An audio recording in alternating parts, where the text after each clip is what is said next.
Brighton's finest. This is Juice. So it's now 30 years since your debut album with the wedding present, George Best, came out. It's presumably been a pretty wild 30 years. Yes, and to be honest, it's kind of crept up on me really, because I wasn't counting, because 10 years ago we did like a 20th anniversary tour, and to be honest, that doesn't seem like that long ago to me. And then we were just what was it? I think it was the end of last year, and then we got invited to do a few things this year in celebration of the 30th anniversary of George Best, and I was like, 30th already, blimey. So yeah, it's one reason why we've had quite a busy year really, because we've done our normal, because we had a new LP last year, which we've been doing like tours for in Europe, and went to North America and Australasia, and then that's kind of been combined now with these 30th anniversary George Best events really. So and in the middle is at the edge of the sea somewhere. So it's been quite a hectic 12 months really. Yeah, so we'll talk about At the Edge of the Sea in a minute, although it sounds excellent. But you have an album coming out in October, the Mark Riley Sessions Volume 2, and I listened to a track that debuted yesterday, It's a Gas. Why did you choose that one as the first? I didn't choose it, to be honest. The record label who put in the album out said, they want to choose a track for like a premiere, and did I have any choice? And I said no, choose whatever you want really. So they just, I think it's probably because it was a single at the time, so it's one of the more popular wedding present tracks really. So maybe that's why they used that one. And you've got a really long history of recording sessions with the wedding present.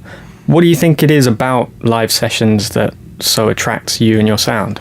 I think it's ultimately because I've always seen us as a live band really. I think that's where the wedding present makes most sense to me, certainly, and maybe to other people, is when we're playing live in front of an audience. And I think we try and do that on our records as well. Most of the records we've made over the years have essentially been an attempt to capture the live sound. But with the session, you've got no choice, because you're kind of in there for a day, mainly, usually at the BBC. You set up, you play, and it's mixed, and that's it. It's finished. So there's no kind of, I think I'll go back and just change that bass line there, because there's no fanning around, or you're spending half a day on a snare drum sound. It's just purely the band sets up and plays really.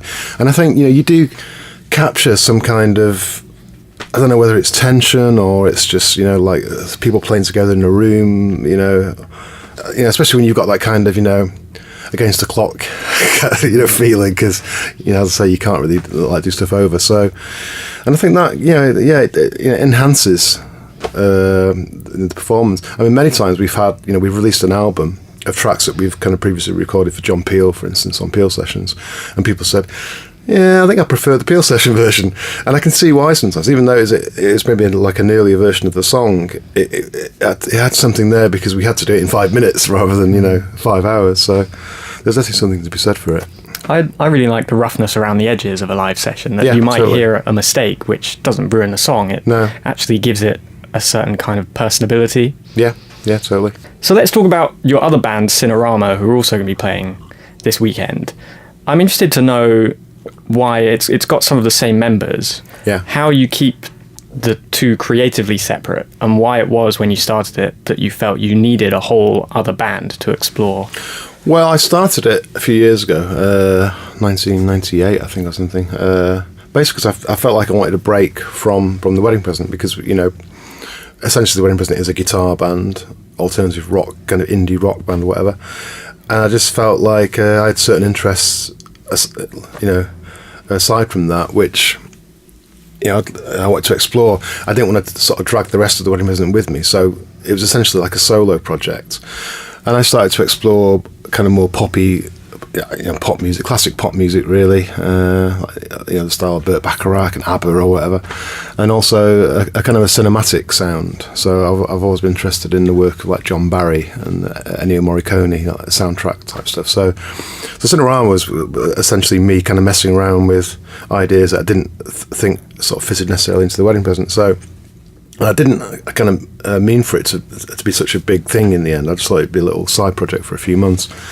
and in the end it became a group in itself. And Yeah, and since then, I suppose we kind of run them parallel, really, and I mean, it's easy to decide, because essentially, if it's an alternative kind of sounding kind of rock or indie guitar track, it's obviously Wedding Present.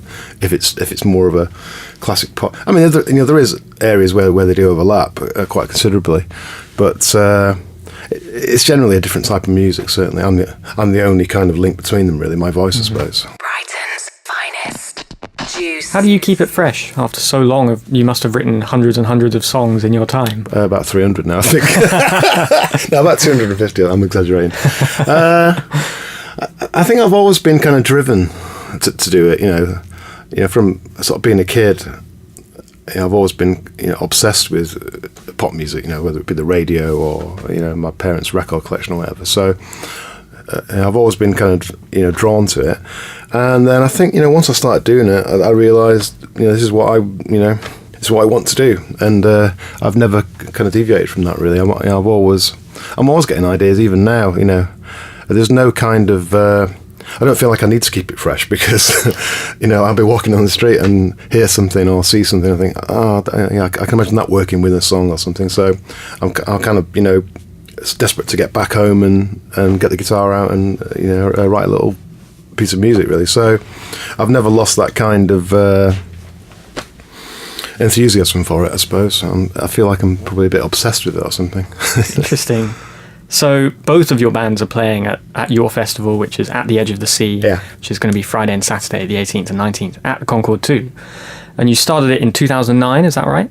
Yes, I think so, yes. This is the 9th one, I think. Oh, wow. Why did you start it? Well, we were actually on tour, and I'm actually in a little chef in near Wakefield in Yorkshire, and we were just kind of musing about how when you're in a band, you meet a lot of people, and you go on tour with them, or you kind of work with them when they're in the band or whatever, and it can be quite intense for a short period of time when you're living with each other and playing with each other every night and stuff like that. And then sometimes they'll leave or for whatever reason, or if it's a support band, the tour will finish and they'll go on to theirs, and you never see them again.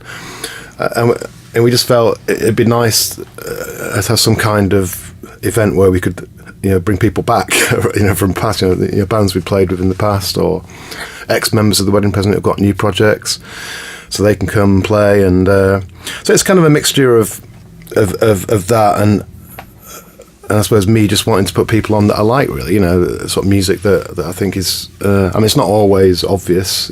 Some of the bands I pick are quite challenging, I think, and I make no excuses for that, because I think, it is a bit like I'm a kid in a sweet shop. I've got all this power to, because I basically I suppose curate it, really, and then so I pick all these groups, and then we have a Lout Promotions here in Brighton who we work with, and they kind of say, you can't use them because they're too expensive, or you can't do that, But so it's a compromise between what I want in an ideal world and what actually financially works. But it's a great day, I really love doing it. It's as I say, it's just having the power to say, do you want to come and play my festival? Brilliant, and it's bands that we've played with a lot, or bands I like, or bands that we haven't even played with, but I actually quite like the sound of. Somebody will send me a link, and I'll say, that sounds interesting. Let's have them on at the festival. So it's it's a bit like Christmas for me, really.